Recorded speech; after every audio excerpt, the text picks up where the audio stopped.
3월 10일 새벽 묵상 오늘 주신 하나님의 말씀은 사도행전 16장 16절에서 34절까지 말씀입니다. 우리가 기도하는 곳에 가다가 점치는 귀신 들린 여종 하나를 만나니 점으로 그 주인들에게 큰 이익을 주는 자라.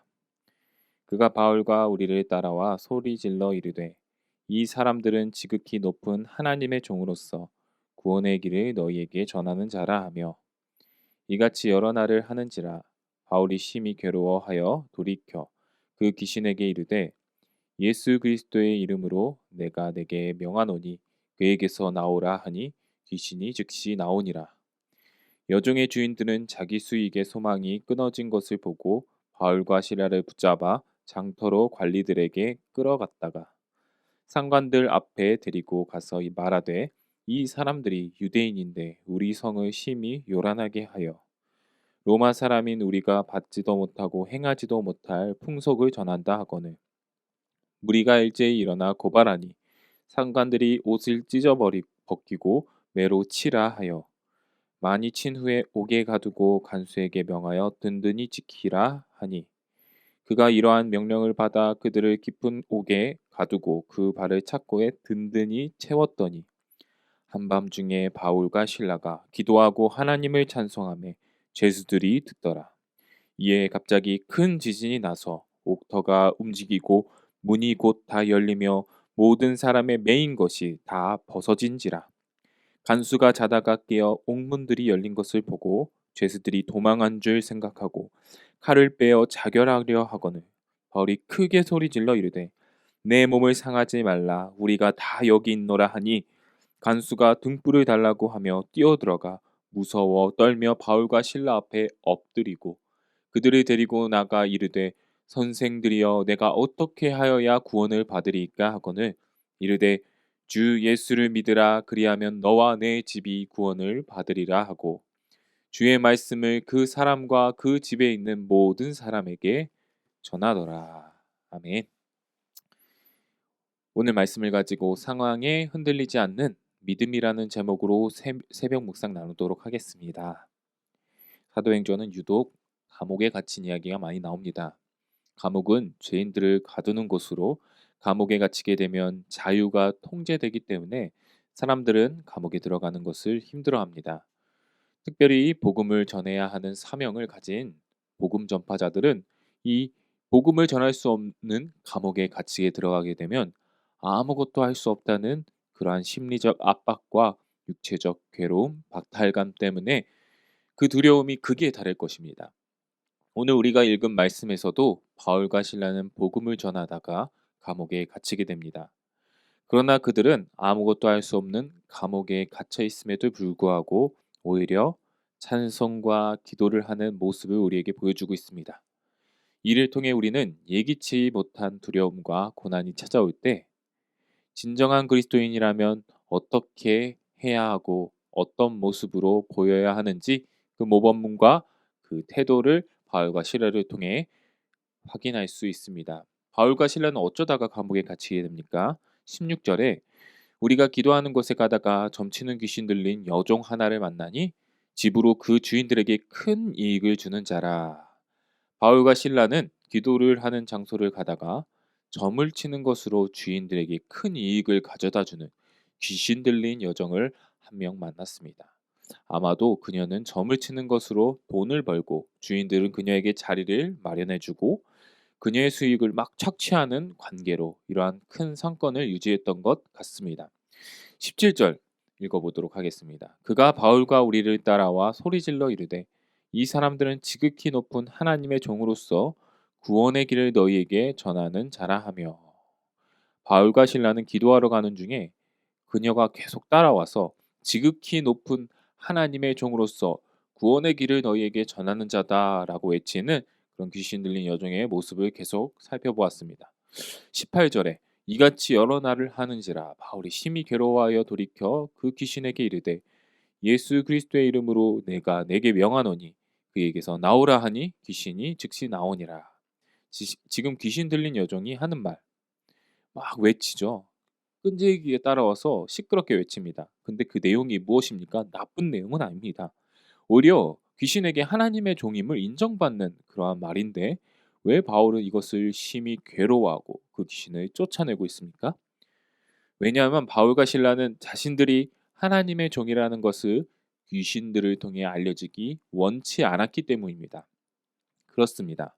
아무리 결과가 좋을지라도 좋은 내용이라고 할지라도 그 방법에 있어서 그 소통의 방법에 있어서 하나님의 방법이 아니라면 우리는 그것을 즉각 중단시키고 다시 하나님의 올바른 방법을 따라 행해야 된다는 것입니다. 19절에 여종의 주인들은 자기 수익에 소망이 끊어진 것을 보고 바울과 실라를 붙잡아 장터로 관리들에게 끌어갔다가 바울과 실라가 여종으로부터 귀신을 떠나가게 하자 여종의 주인들은 더 이상 여종으로부터 돈을 벌 수 없게 됐습니다. 그래서 이러한 불이익을 초래한 바울과 바나바를 모함하여 감옥에 들어가도록 했는데요. 매를 치고 감옥에 들어가게 했습니다. 바울은 이러한 과정 속에서 거세게 저항할 수 있고 최후의 카드로 로마 시민권을 제시할 수도 있었습니다. 그렇게 하면 법적으로 보호받고 로마에서 재판받을 권리가 있는데요. 바울은 근데 그렇게 하지 않았습니다. 감옥에 그냥 붙잡히게 됩니다. 왜 그랬을까요?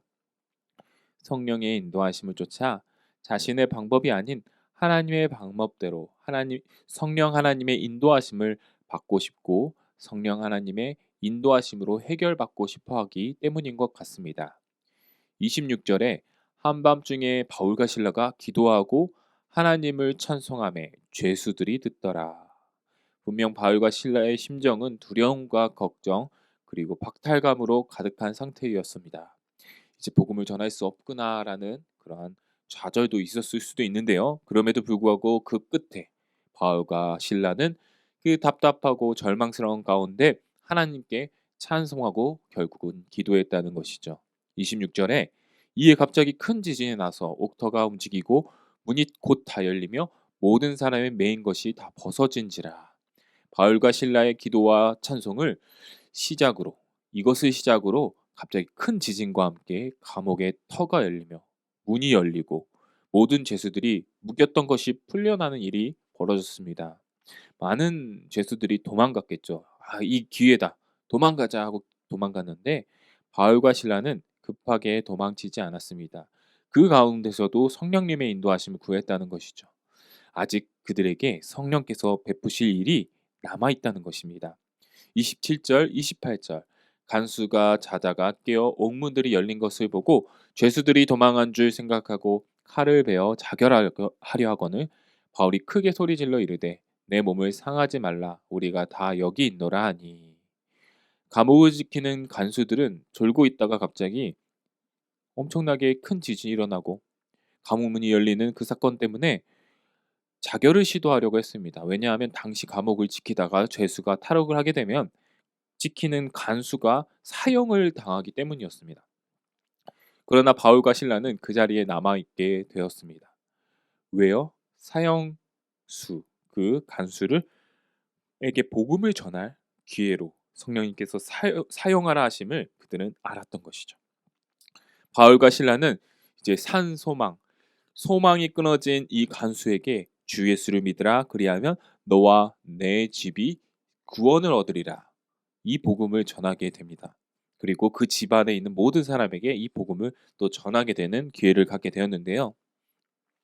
사랑하는 연희교회 성도 여러분, 우리도 바울과 실라와 같이 아무것도 할 수 없는 손과 발이 묶여 있는 힘들고 어려운 상황이 올 때가 있습니다. 어쩌면 이 코로나 시기가 그럴 수도 있습니다. 그러나 바울과 실라처럼 어떠한 상황 속에서도 흔들리지 않고 하나님께 찬송과 기도하는 믿음의 신앙을 우리가 보인다면 하나님께서는 그 모습에 감동하여 마치 큰 지진이 일어나듯이 하나님의 마음이 감동하고 흔들려서 우리의 감옥문과 쇠사슬이 해방되고 막힌 담을 허무시는 그 하나님의 은혜가 있을 줄 믿습니다.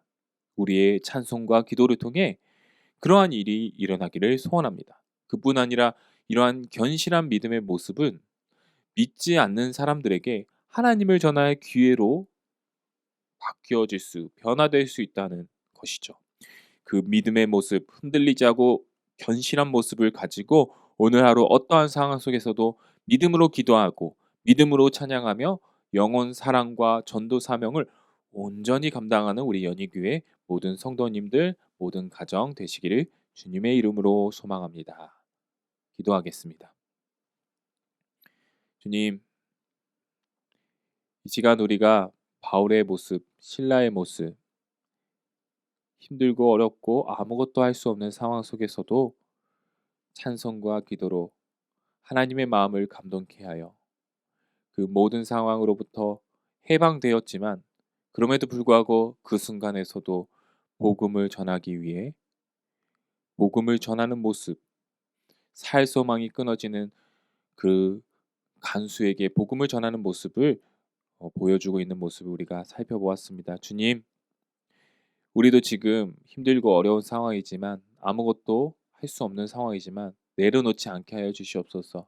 오히려 주님 앞에 더욱더 달려가는 우리가 될 수 있도록 도와주시옵시고 복음 전파의 사명, 예수 그리스도를 전할 수 있는 기회를 놓치지 않는 우리가 될 수 있도록 도와주시옵소서.